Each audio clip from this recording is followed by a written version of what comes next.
Assalamualaikum sahabat, jumpa lagi di sini di Cerita Ruqyah Syariah. Sebelum kita dengarkan cerita, ada baiknya subscribe, like, share, dan komen dulu agar saya tambah bersemangat berceritanya. Iqbal, anak laki-laki berusia 13 tahun, dikenal sebagai sosok yang ceria, sehat, dan penuh semangat. Sejak kecil, ia menunjukkan ketertarikan yang kuat pada hal-hal spiritual. Ia suka mendengarkan kisah para nabi, rajin sholat, dan tak pernah absen mengaji di masjid dekat rumah. Ketika lulus dari sekolah dasar, Iqbal memilih untuk melanjutkan pendidikan di sebuah pesantren di kotanya. Keputusan yang membuat kedua orang tuanya bangga sekaligus haru. Hari-hari pertama di pesantren berjalan lancar. Iqbal cepat beradaptasi, menjadi anak yang disukai oleh teman-temannya dan dihormati oleh para ustadz. Ia aktif dalam kegiatan keagamaan, hafalan Al-Quran, dan bahkan mulai belajar ilmu ruqyah dasar yang diajarkan di pesantren. Namun, 6 bulan setelah ia mulai mondok, suatu pagi Iqbal tidak bangun untuk sholat subuh. Teman sekamarnya mencoba membangunkannya, tapi tubuh Iqbal terasa berat dan tak bisa digerakkan. Matanya terbuka, tapi ia hanya bisa menatap kosong ke langit-langit. Ketika ustadz datang dan mencoba memeriksa, Iqbal hanya bisa berkata lirih, "Kaki saya tidak bisa digerakkan." Pihak pesantren segera menghubungi orang tuanya. Ayah dan ibu Iqbal datang dengan panik, langsung membawanya ke rumah sakit kecil di kota mereka. Dokter melakukan pemeriksaan awal, namun hasilnya nihil. Tidak ada cedera, tidak ada infeksi, tidak ada tanda-tanda penyakit saraf. Iqbal tetap lumpuh dari pinggang ke bawah, dan kondisinya tidak membaik meski sudah dirawat beberapa hari. Merasa tak puas dengan penanganan di rumah sakit kecil, orang tua Iqbal memutuskan untuk membawanya ke rumah sakit besar di kota lain. Di sana, Iqbal menjalani serangkaian tes, MRI, CT scan, pemeriksaan darah lengkap, bahkan konsultasi dengan spesialis neurologi. Semua hasilnya menunjukkan bahwa secara medis, Iqbal seharusnya baik-baik saja. Namun kenyataannya, ia tetap tidak bisa berjalan. Tubuhnya lemas, dan kadang-kadang ia mengeluh merasakan tekanan di dadanya, seolah-olah ada sesuatu yang menindihnya saat malam tiba. Dokter pun mulai kehabisan opsi. Salah satu dari mereka menyarankan terapi suntikan intensif, puluhan kali dalam seminggu, untuk merangsang saraf dan otot. Tapi orang tua Iqbal menolak. Mereka merasa ada sesuatu yang tidak bisa dijelaskan secara medis. "Anak kami sehat, dia tidak pernah sakit parah. Ini bukan sekadar kelumpuhan biasa," kata sang ayah dengan nada putus asa. Akhirnya mereka memutuskan untuk menghentikan pengobatan di rumah sakit. Iqbal keluar dengan kondisi yang sama, masih lumpuh, masih lemas, dan semakin sering mengeluh tentang mimpi-mimpi aneh yang menghantuinya. Dalam salah satu mimpinya, ia melihat sosok hitam berdiri di sudut kamar pesantren, menatapnya dengan mata merah menyala. Di tengah keputusasaan, sang ayah teringat pada seorang ustadz yang dikenal sebagai peruqyah syariah. Ustadz ini sering membantu orang-orang yang mengalami gangguan non-medis, terutama yang berkaitan dengan jin dan sihir. Tanpa membuang waktu, ia menghubungi ustadz tersebut dan menceritakan kondisi Iqbal. "Bawa saja ke rumah saya, kita coba ikhtiar dengan ruqyah. Kalau memang ini bukan medis, insya Allah akan terbuka," jawab sang ustadz. Hari yang ditentukan pun tiba. Iqbal, ayah, dan ibunya datang ke rumah ustadz dengan harapan yang tersisa. Mereka tidak tahu bahwa hari itu akan menjadi titik balik dari misteri kelumpuhan Iqbal dan akan membuka rahasia gelap yang selama ini tersembunyi dalam garis keturunan mereka. Hari-hari setelah Iqbal keluar dari rumah sakit besar, terasa seperti mimpi buruk yang tak kunjung usai. Di rumah, ia hanya bisa terbaring di tempat tidur, tubuhnya lemas dan kakinya tak mampu digerakkan. Orang tuanya bergantian menjaga, menyuapi, dan memandikan Iqbal dengan hati yang hancur. Anak yang dulu berlari ke masjid dengan semangat, kini hanya bisa menatap langit-langit kamar dengan mata kosong. Setiap malam, ibunya menangis diam-diam di sudut kamar. Ayahnya, yang biasanya tegar, mulai terlihat rapuh. Mereka telah menghabiskan tabungan keluarga untuk pengobatan, namun hasilnya nihil. Bahkan dokter terakhir yang menangani Iqbal pun mengaku bingung. Secara medis, tidak ada yang salah, tapi tubuhnya tidak merespon, katanya dengan nada putus asa. Iqbal sendiri mulai menunjukkan tanda-tanda perubahan yang tak biasa. Ia sering terbangun di malam hari, berkeringat dingin, dan mengaku melihat bayangan hitam berdiri di sudut kamar. Kadang-kadang ia mendengar bisikan yang menyuruhnya berhenti mengaji dan sholat. "Aku takut ya, suara itu marah kalau aku baca Al-Quran," ucapnya lirih suatu malam. Kata-kata itu membuat sang ayah terdiam. Ia mulai teringat pada cerita-cerita lama yang pernah ia dengar dari kakeknya, tentang jin leluhur, tentang perjanjian gaib yang dibuat oleh orang-orang zaman dahulu untuk kekayaan atau perlindungan. Ia tak pernah percaya sepenuhnya, tapi kondisi Iqbal membuatnya mempertimbangkan hal-hal yang selama ini ia anggap tak masuk akal. Di tengah kebingungan, sang ayah teringat pada seorang ustaz yang dikenal sebagai peruqyah syariah. Ustaz itu tinggal di pinggiran kota dan sering membantu orang-orang yang mengalami gangguan non-medis. Ia dikenal tidak menggunakan cara-cara mistik, melainkan hanya ayat-ayat suci dan doa-doa dari Al-Quran dan Sunnah. Tanpa membuang waktu, sang ayah menghubungi ustaz itu. Ia menceritakan kondisi Iqbal, dari awal kelumpuhan hingga mimpi-mimpi aneh yang dialami anaknya. Ustaz itu mendengarkan dengan tenang lalu berkata, "Bawa saja ke rumah saya. Kita ikhtiar dengan ruqyah syariah. Kalau memang ini bukan medis, insya Allah akan terbuka." Keesokan harinya, keluarga Iqbal bersiap. Mereka membawa Iqbal dengan mobil sederhana, menempuh perjalanan 1 jam menuju rumah ustaz. Sepanjang jalan, suasana di dalam mobil sunyi. Iqbal duduk di kursi belakang, kepalanya bersandar di jendela, matanya memandang kosong keluar. Ibunya menggenggam tangannya erat, sementara sang ayah menyetir dengan wajah tegang. Setibanya di rumah ustaz, mereka disambut dengan ramah. Rumah itu sederhana, namun terasa tenang. Di ruang tamu, sudah tersedia sajadah, air mineral, dan Al-Quran terbuka di atas meja kecil. Ustaz mempersilahkan mereka duduk, lalu mulai menjelaskan proses ruqyah. "Saya hanya akan membaca ayat-ayat suci. Tidak ada mantra, tidak ada media lain. Jika memang ada gangguan, biasanya akan bereaksi. Tapi kita tetap tawakal kepada Allah." Iqbal diletakkan di atas sajadah dengan ayah dan ibunya duduk di sampingnya. Ustaz mulai membaca surat Al-Fatihah, lalu dilanjutkan dengan ayat-ayat dari Al-Baqarah, Al-Falaq, dan Anas. Suasana hening, hanya suara bacaan Al-Quran yang terdengar. Namun baru beberapa menit berlalu, sesuatu yang tak terduga terjadi. Bukan Iqbal yang bersaksi, melainkan ibunya. Tubuh sang ibu mulai gemetar, matanya terpejam rapat, lalu tiba-tiba ia tertawa nyaring, suara yang bukan miliknya. Tawa itu menggema di ruangan, membuat semua orang terdiam. Ustaz menghentikan bacaannya sejenak, lalu menatap sang ibu dengan serius. "Siapa kamu?" tanyanya tegas. Dan dari mulut sang ibu, terdengar suara yang berat dan dingin. "Kamilah yang membuat anak itu lumpuh. Percuma kalian bawa ke rumah sakit. Ini bukan penyakit medis, ini wilayah kami." Ustadz berhenti sejenak, lalu bertanya lagi.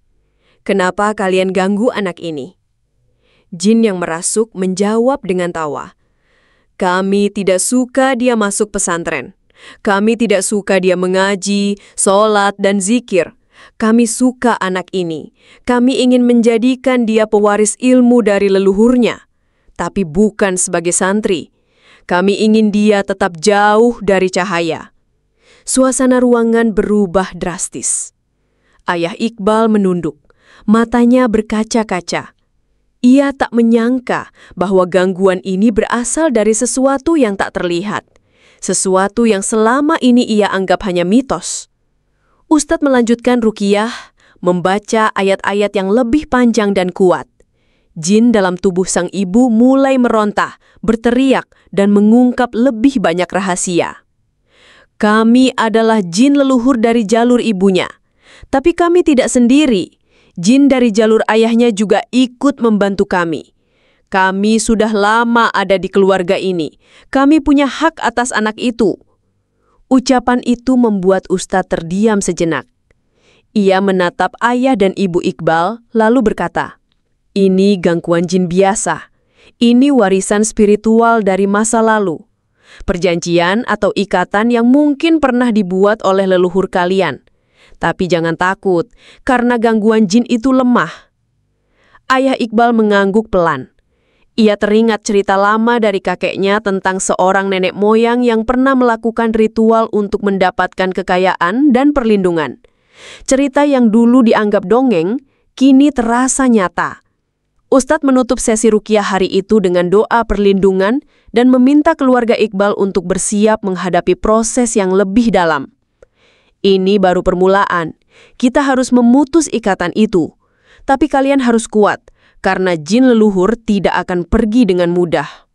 Hari itu, ruqyah dimulai bukan dengan kesurupan Iqbal, tapi dengan terbukanya pintu rahasia kelam yang selama ini tersembunyi dalam darah dan sejarah keluarganya. Jin leluhur telah menyatakan perang, dan keluarga Iqbal harus memilih, menyerah, atau melawan dengan cahaya iman. Setelah sesi ruqyah pertama yang mengejutkan, keluarga Iqbal kembali ke rumah Ustadz 2 hari kemudian. Kali ini, suasana lebih tegang. Ibu Iqbal masih terlihat lemah, namun matanya menyimpan ketakutan yang belum pernah ia tunjukkan sebelumnya. Ayah Iqbal membawa sebotol air yang telah dibacakan doa, berharap itu bisa menjadi obat yang menghancurkan gangguan jin dalam tubuh. Ustadz menyambut mereka dengan wajah serius. Ia telah mempersiapkan ruangan dengan lebih hati-hati.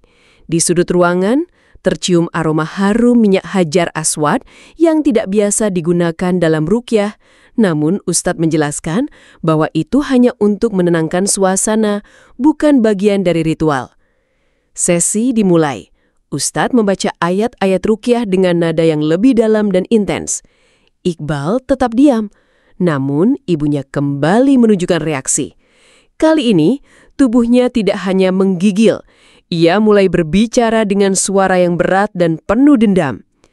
"Kalian pikir bisa mengusir kami begitu saja? Kami sudah menetap di sini sejak nenek moyang kalian membuat perjanjian." Ustadz berhenti sejenak.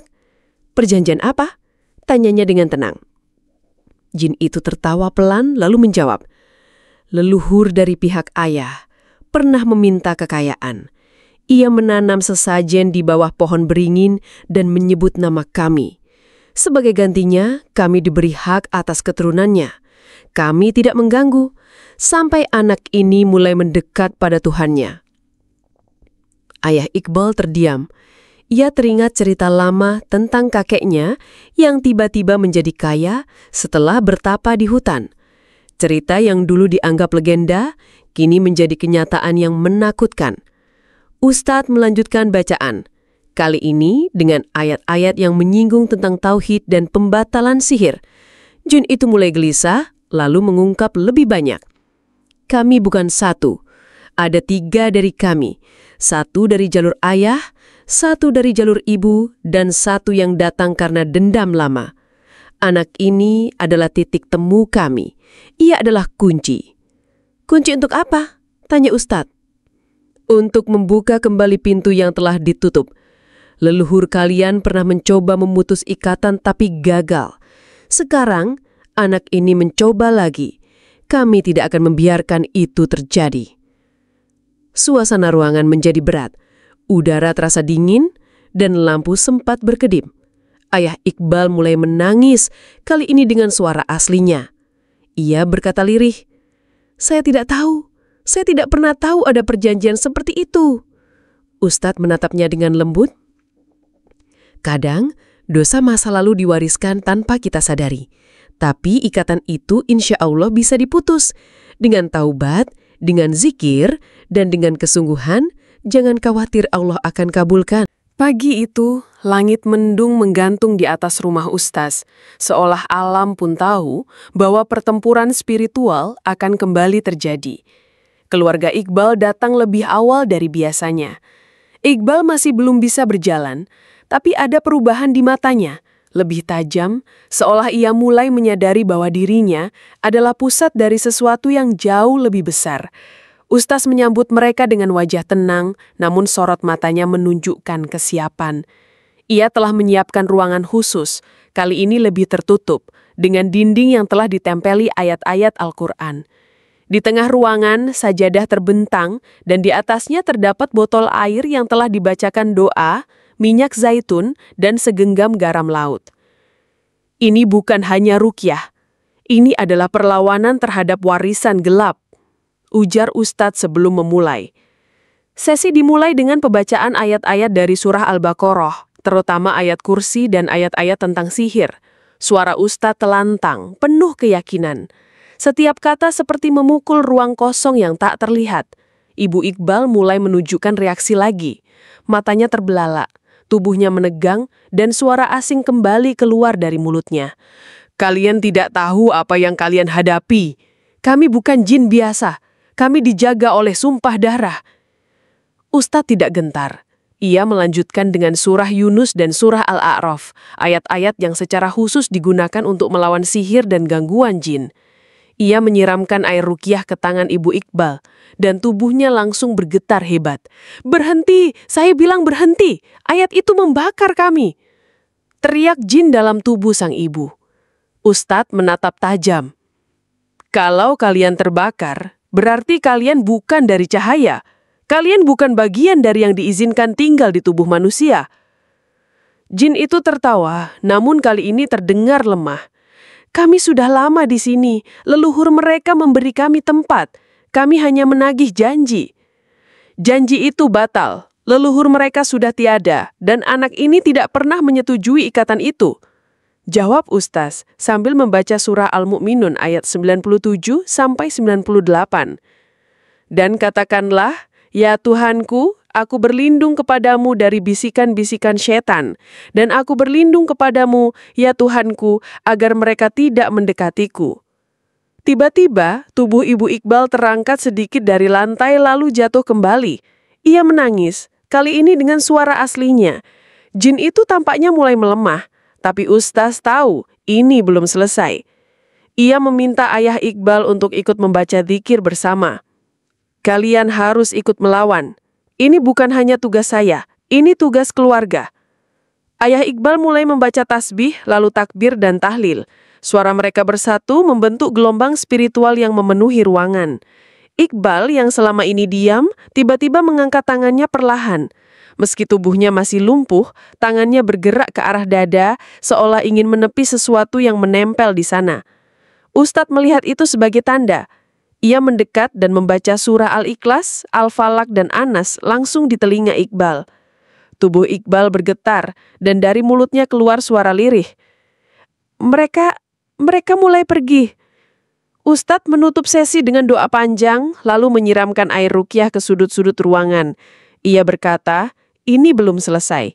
Tapi hari ini, kita telah mematahkan satu simpul. Jin leluhur mulai goyah, tapi mereka akan kembali dengan cara lain.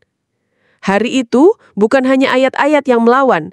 Iman, keberanian, dan kesatuan keluarga menjadi senjata utama. Dan Ustaz, dengan keteguhan dan ilmunya, menjadi benteng pertama dalam perang yang belum selesai. Beberapa saat setelah ruqyah Iqbal tiba-tiba menangis. Dalam tangisnya, ia melihat sesuatu, sebuah penglihatan. Ia berada di tengah hutan, di masa lalu. Seorang lelaki tua, kakek buyutnya, sedang menanam sesajen di bawah pohon besar. Di sekelilingnya, bayangan-bayangan hitam mengelilinginya, menyaksikan sumpah yang dibuat.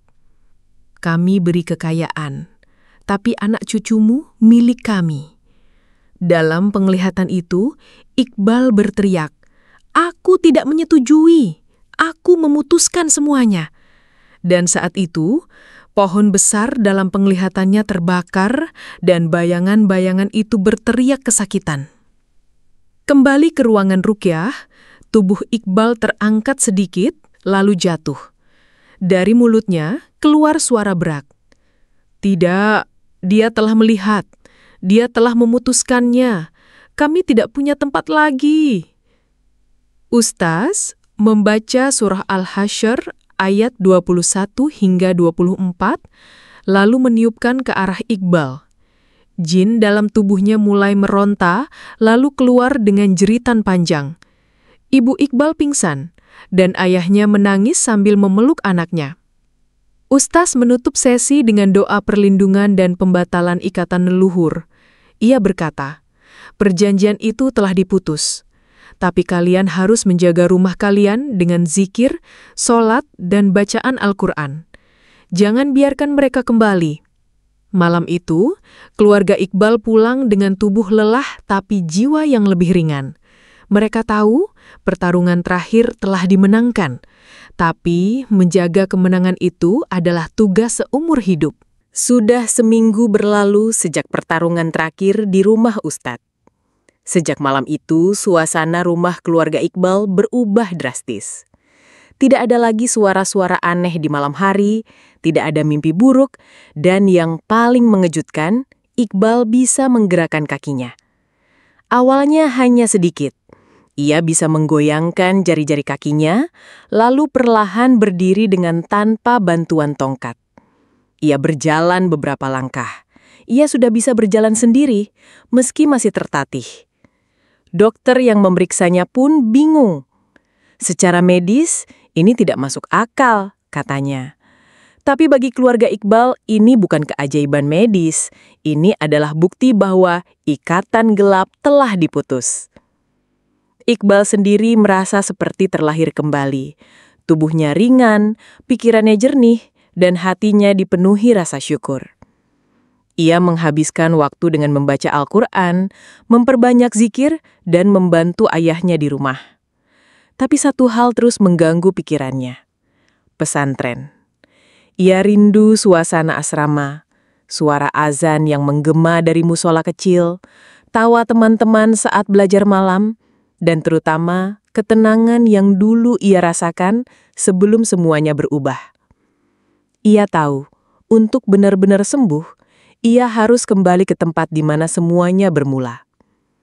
Dengan restu orang tuanya dan bimbingan Ustadz, Iqbal memutuskan untuk kembali ke pesantren. Hari itu ia mengenakan baju koko putih, celana panjang hitam, dan peci yang dulu sempat ia tinggalkan. Di tangannya, ia membawa Al-Quran yang sudah mulai lusuh, tapi penuh dengan coretan dan doa. Saat tiba di gerbang pesantren, beberapa santri yang mengenalnya langsung menghampiri. "Iqbal, astagfirullah, kamu udah sembuh?" tanya salah satu temannya dengan mata berkaca-kaca. Iqbal hanya tersenyum dan menjawab, "Alhamdulillah, Allah masih izinkan aku kembali." Kepala pesantren Kiai Hashim menyambutnya dengan pelukan hangat. "Kami semua mendoakanmu, Nak. Tapi kau kembali bukan hanya sebagai santri, kau kembali sebagai pelajaran hidup bagi kami semua." Hari-hari di pesantren berjalan berbeda bagi Iqbal. Ia tidak hanya belajar seperti biasa, tapi juga menjadi tempat curhat bagi teman-temannya yang mengalami gangguan batin, mimpi buruk, atau rasa takut yang tak bisa dijelaskan. Ia tidak mengaku sebagai ustadz, tapi pengalamannya membuatnya peka terhadap hal-hal yang tak terlihat. Suatu malam, saat sesi tahajud bersama, Iqbal berdiri di barisan depan. Ia membaca surah Al-Baqarah dengan suara yang tenang namun penuh kekuatan. Beberapa santri mengaku merasakan ketenangan luar biasa saat mendengarnya. Sejak itu, Iqbal sering diminta memimpin doa dan zikir malam. Namun Iqbal tahu bahwa tugasnya belum selesai. Ia mulai menulis pengalaman spiritualnya dalam bentuk jurnal, berharap suatu hari bisa dibagikan kepada orang lain yang mengalami hal serupa. Ia juga mulai belajar lebih dalam tentang ruqyah syariah, bukan untuk menjadi ahli, tapi untuk memahami bagaimana cahaya bisa melawan kegelapan. Di balik semua itu, Iqbal menyimpan satu tekad. Ia ingin menjadi penjaga cahaya, bukan hanya untuk dirinya, tapi untuk keluarga, teman-teman, dan siapapun yang terjebak dalam bayang-bayang warisan gelap. Malam itu, Iqbal duduk di serambi pesantren menatap langit yang dipenuhi bintang. Ia menutup matanya dan berdoa, "Ya Allah, jika dulu aku lemah karena warisan yang bukan pilihanku, maka kini aku kuat karena cahayamu. Jadikan aku pelindung dan dapat memberikan manfaat bagi orang lain, bukan korban. Jadikan aku pemutus rantai, bukan pewarisnya. Amin."